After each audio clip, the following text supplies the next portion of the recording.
Julian Mercer had everything society teaches us to chase: money, influence, a penthouse view of the skyline, and the quiet respect that comes with power.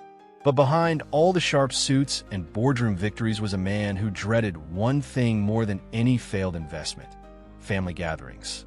His grandfather's 75th birthday was approaching, and with it came the same chorus of aunts, uncles, and cousins asking, "Still single, Julian?"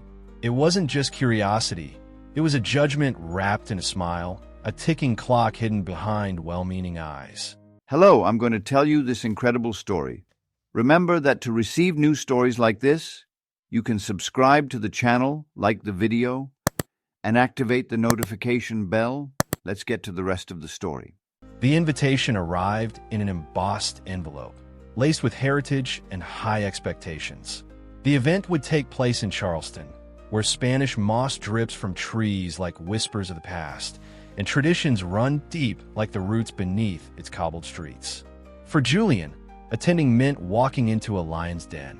He wasn't afraid of business competitors, but facing the sly comments about his bachelorhood felt like death by 1,000 cuts. Each gathering was a stage where he had no script.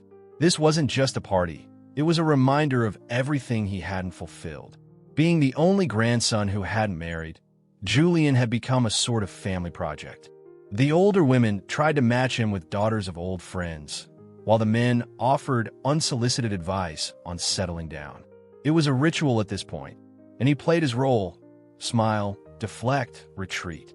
But this time, something in him refused to go through the motions again. What if, just once, he changed the story? What if he showed up not as the polished bachelor under scrutiny, but as the man who had already moved on to his happily ever after? It wasn't about finding love. It was about crafting a believable narrative to silence the crowd. His life had always been about perception. In business, image was everything. Why not apply the same principle to family? There's a strange kind of loneliness that only shows up when you're surrounded by people who think they know you. Julian had lived it year after year. The irony wasn't lost on him. He could negotiate multi-million-dollar deals, but couldn't escape a dinner table without someone asking about wedding bells. This wasn't just discomfort. It was a quiet war between who he was and who they wanted him to be. And he was tired of losing. So, for the first time, Julian began to think not of enduring the weekend, but of controlling it. Not emotionally, not romantically, but tactically. What if he gave him a real story to believe? A story carefully crafted and utterly fake, but strong enough to replace their assumptions. That seed of strategy planted itself firmly in his mind and began to grow. He wouldn't attend alone. Still, he knew this plan would demand more than just charm and improvisation. To be convincing, it had to be perfect. He needed someone who could blend in, smile with ease, carry grace under pressure, and above all, play a flawless role in the emotional theater that was his family. And with that thought, he reached for his phone and dialed a number he never thought he'd need. The agency he contacted came highly recommended. Quiet, clean, no unnecessary questions. Julian had worked with consultants, lawyers, and fixers before, but this was new territory. Still, he approached it the same way he would any deal: define expectations, measure risks, and execute. He outlined his needs precisely. Someone polished, intelligent, and completely capable of playing the role of loving wife for exactly one weekend. No strings, no complications. The woman had to look the part, of course, but more than that, she needed to feel authentic to his circle. Julian's family, though traditional, wasn't easy to fool. They'd pick apart gestures, tones, and timelines. This wasn't theater. It was war disguised as small talk.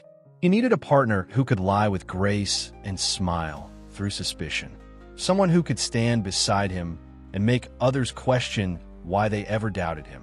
Profiles started to come in like job applications.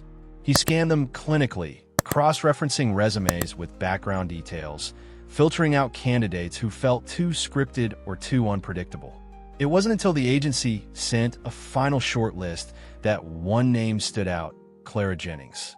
Her record was spotless, her reviews impressive, and her demeanor in video recordings calm and self-assured. She didn't seem to be acting. She seemed real. A meeting was scheduled at a private club downtown. No noise, no chance encounters, just business. Julian brought the contract, printed and clipped, along with a confidentiality agreement. It was meant to be a formality, a handshake, a signature, and the arrangement sealed. But even before the door opened, something in his chest tightened. He chalked it up to nerves. Control was everything to him, and this felt loose. When Clara walked in, time stuttered. She wasn't what he expected. The photos had been accurate, but they hadn't captured the poise or the warmth in her eyes. She didn't move like someone trying to impress. She moved like someone who had nothing to prove. For a moment, Julian forgot his lines. The script blurred, and all that remained was the feeling of being seen, unexpectedly and completely. He tried to regain composure, flipping through the contract as if it held answers. Clara simply smiled and waited. There was no rush in her, no anxiety. It was disarming. Julian found himself asking questions not in the document, about her past, her views, her comfort level. The meeting stretched far beyond what he planned. He told himself it was due diligence, but even he knew better. The papers remained unsigned on the table. Julian suggested a second meeting, purely to finalize things, of course. Clara agreed with a knowing smile. Something unspoken had already shifted between them.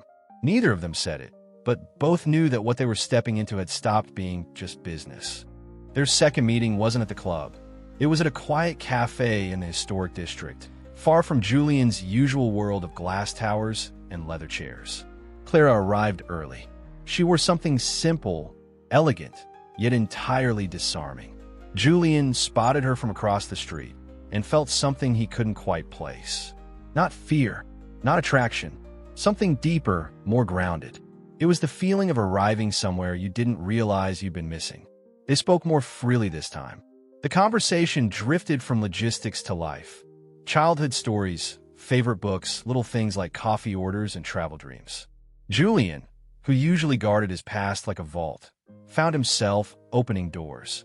Clara listened, not like someone trying to learn, but like someone who cared. And Julian noticed. He noticed everything.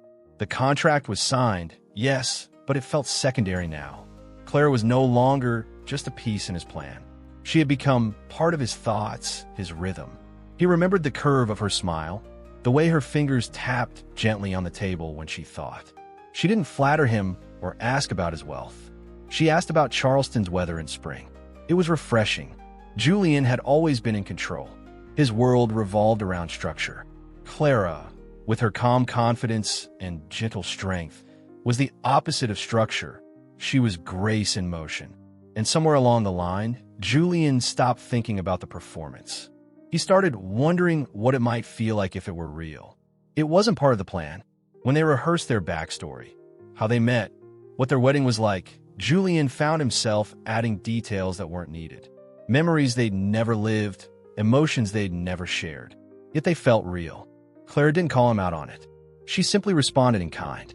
It was a dance neither of them had rehearsed, but performed flawlessly. There's a term in storytelling, emotional truth. It means that even when something isn't factual, it feels genuine. What Julian and Clara were building was fiction, yes, but it carried emotional truth. And in moments of silence, when eyes met across the table, both of them knew it. Neither said it aloud, but something inside them had already begun to shift. By the time they boarded the plane to Charleston, Julian had stopped rehearsing. He didn't need to. With Clara, everything felt natural. He told himself it was just good chemistry, the kind needed for a convincing act. But deep down, the act had already become something more, something harder to define and even harder to ignore. The city welcomed them with warm breezes and streets lined with blooming dogwoods. Charleston was always beautiful this time of year, but Julian barely noticed. His attention was fixed on Clara, who carried herself like she belonged to every corner of the old Southern charm. They reviewed their script in the car, how they met, what they liked about each other, the name of their imaginary dog. But the lines began to blur with each passing mile. Julian had seen countless professionals operate under pressure, lawyers in courtrooms, executives in crises, but Clara stood apart. She navigated every moment with poise, whether it was chatting with the driver or managing a sudden flight delay. She didn't pretend to be calm. She was calm. Julian found himself watching her more than he should, cataloging the things that made her different, unscripted yet seamless. As they walked into the Mercer family estate, Julian's heart thudded, not from nerves about the ruse, but from the growing realization that the fiction was already taking root in him. Clara greeted each person with kindness, weaving herself into the tapestry of the event effortlessly. She didn't overplay her role. She lived it. Julian noticed how she placed a gentle hand on his shoulder when speaking to relatives. It felt real. Clara, on the other hand, was reading Julian. She saw the tightness behind his smile, the weight behind his laughter. His world was made of concrete and spreadsheets, but his eyes told a different story. They spoke of exhaustion, of the constant pressure to be enough. She didn't say anything, just walked beside him quietly. That silence spoke louder than any rehearsed line ever could. They weren't just pretending anymore. In small, unnoticeable ways, their connection was becoming tangible. The late-night rehearsals turned into late-night conversations. The shared smiles weren't calculated. They were involuntary. And when Julian looked at Clara during a quiet moment in the garden, he didn't see a hired partner. He saw someone who made his world feel less heavy. Julian had always believed vulnerability was a liability. But with Clara, it felt like oxygen. He was beginning to forget the performance entirely. And Clara, though careful, started to let down her guard as well. There was something healing in being part of this emotional story, even if it had started as fiction. She didn't want to admit it, but she was feeling more than she should. As they prepared for the big event, Julian found himself adjusting his cufflinks in the mirror and wondering, when the party ends and the lights dim, what happens next? The story was supposed to end with applause and polite goodbyes. But now it felt like something else was beginning. He just didn't know how to name it yet. The ballroom glowed under antique chandeliers, casting golden light over a sea of well-dressed guests. The air buzzed with laughter, music, and memories. Julian entered with Clara on his arm, and for the first time in his adult life, the room quieted not out of judgment, but admiration. Even his most skeptical relatives whispered in approval. Their act was flawless, but what startled Julian most was how natural it all felt. Clara charmed everyone, especially his grandfather, who watched her with eyes full of gratitude. She moved through conversations effortlessly, making people laugh, remembering names. But Julian's gaze kept returning to her. Every time she smiled, something in him softened. For a man who'd built walls for decades, her presence was the first chisel strong enough to leave a mark. When the music started, Julian hesitated. He hadn't danced in years, but Clara reached for his hand with a quiet confidence. They stepped onto the floor, and something remarkable happened. He let go of the image, the fear, the control. Just for a moment, he was a man dancing with someone he didn't want to let go of. Not ever. His grandfather stood to raise a toast, glass in hand, voice quivering with age and affection. He thanked the family for being there and paused when looking at Julian. It took him long enough, he said, smiling at Clara, but I always knew he'd find someone who sees him for who he is. The words struck Julian like lightning, true and untrue all at once. He couldn't speak, his throat locked with emotion. As the night progressed, Julian stopped counting the lies and started counting the moments. The quiet glances, the soft laughs, the stories that Clara invented on the spot, but somehow made feel true. Everyone believed them. But more than that, Julian believed it. For the first time in his life, the pressure to perform was gone. He didn't care what others thought. He just wanted to stay in that moment. There's something about emotional truth. It lingers even after the stage lights dim.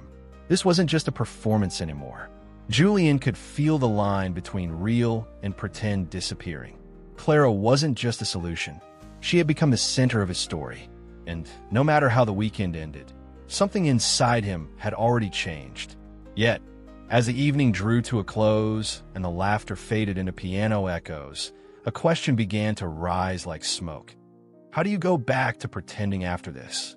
Julian looked at Clara, who stood laughing beside his cousins. and knew the answer was already buried in his heart. But could he say it aloud? The final night settled softly over the estate, stars blinking above as cicadas hummed in the distance. Julian stood by the veranda, staring into the dark with a heart too full. Everything had gone according to plan, except his own heart. The script had ended, but he couldn't play his part anymore. Clara found him there, alone, quiet. He turned, met her eyes, and knew he couldn't keep the lie alive 1 second longer. "I need to tell you something," he said, voice low but steady. She didn't interrupt. He confessed it all, how it started, why he did it, and how everything changed the moment she walked through that door. Julian, the man who had never let emotion interfere with strategy, stood vulnerable before her. He told her he'd fallen, hard and fast, into something real, and he asked her not to walk away. Clara's world tilted. She hadn't expected the honesty, or the tenderness in his words. She felt torn between the clarity of what they were supposed to be and the confusion of what they had become. She searched his face, and what she saw wasn't a millionaire or a client. It was a man who had stripped away every layer just to say stay, and somehow that meant everything. She didn't say yes, not with words. Instead, she stepped closer, took his hand in hers, and held it tightly. Julian felt the tension release from his chest. They stood like that, not as actors, not as liars, but as two people who found something they hadn't expected. Something pure, something that started as fiction but ended in truth. That night, under southern skies and soft light, the future wasn't clear, but it was open. The plan had crumbled, and in its place stood something far more fragile and far more beautiful. They hadn't just fooled a room. They found something real, something worth risking everything for. This isn't just one of those touching stories you find in fiction. It's a reminder that even the most controlled lives can be disrupted by a single, genuine connection. And sometimes, the best parts of a real story begin right after the final scene. And yet, as they left the estate the next morning, their hands still intertwined, a new question lingered. How do you build something lasting when it began as make-believe? So, tell me, what would you do if the person you hired to pretend ended up becoming the one person you couldn't live without? Would you risk everything to tell the truth? Or would you let love slip away just to keep the lie alive? Stories like this don't just entertain. They challenge us to question our own masks and what we're really looking for behind them. Sometimes, the most beautiful chapters begin when the script ends. This emotional story isn't just about a millionaire and a fake wife. It's about how pretending can unexpectedly lead us to something real. And maybe, just maybe, that's where the best parts of life hide, behind the things we didn't plan. Now it's your turn. Have you ever lived something that felt like a movie? Or met someone who changed everything when you least expected it? Share your thoughts in the comments. I'd love to hear your real story. Speech balloon, and don't forget, if this story moved you, go ahead and hit that like button, subscribe to the channel, and turn on the bell so you never miss out on our next touching stories.